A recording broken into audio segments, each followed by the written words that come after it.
Mesdames et messieurs, bonsoir. Merci d'avoir choisi RTI 1 à la une de ce 20h.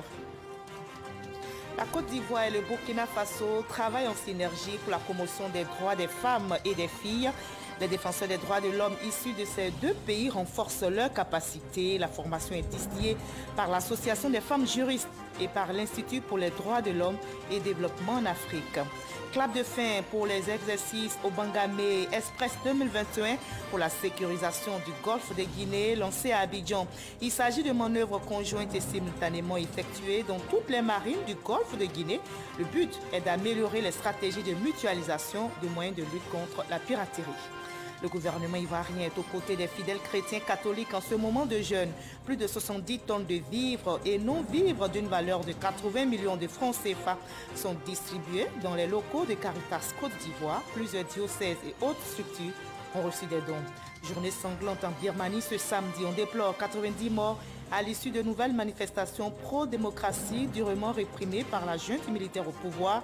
L'ONU déplore et condamne ces violences qui endeuillent de nombreuses familles en Birmanie. Comment la Côte d'Ivoire et le Burkina Faso travaillent en synergie pour promouvoir les droits des femmes et des filles.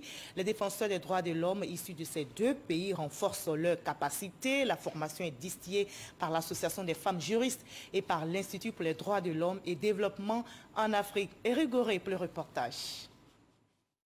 La Côte d'Ivoire et le Burkina Faso font partie des pays de l'Afrique de l'Ouest qui ont ratifié à plusieurs conventions qui font la promotion des droits de la femme et de la fille.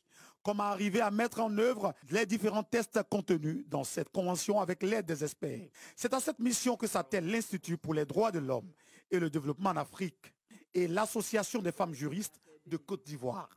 Nous voulons que ce projet contribue à améliorer la jouissance des droits des femmes et filles en Afrique en général et dans les deux pays, c'est-à-dire au Burkina et en Côte d'Ivoire en particulier. Généralement, elles sont sans voix parce qu'elles subissent aussi le poids de la société.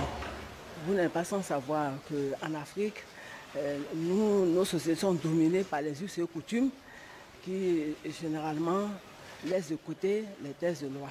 Et donc quand une femme est victime de violence, elle hésite à saisir les instances juridictionnelles parce que dans tous les cas, elle continue de vivre dans le milieu avec son bourreau et généralement, la société aussi fait pression sur la famille. Ces deux institutions donnent des rudiments nécessaires aux experts des questions de droits de la femme et de la fille issus de la Côte d'Ivoire et du Burkina Faso afin de s'approprier ce projet. Au Burkina Faso, les pesanteurs socioculturels sont vraiment une réalité. Par exemple, parlant de l'excision, plus de 40% des femmes burkinabées de 15 à 49 ans sont victimes de l'excision. Au sortir de cette formation, on va vers nos sœurs, on les forme. Et quand on les forme, on les interpelle afin de récupérer ce qui leur use. Au thème de cette rencontre, un réseau de plaideurs pour les droits de la femme et de la fille sera créé. Son champ d'action s'étendra sur l'Afrique de l'Ouest francophone. Sa mission sera de vulgariser les droits de la femme et de la fille en tout temps et en toutes circonstances.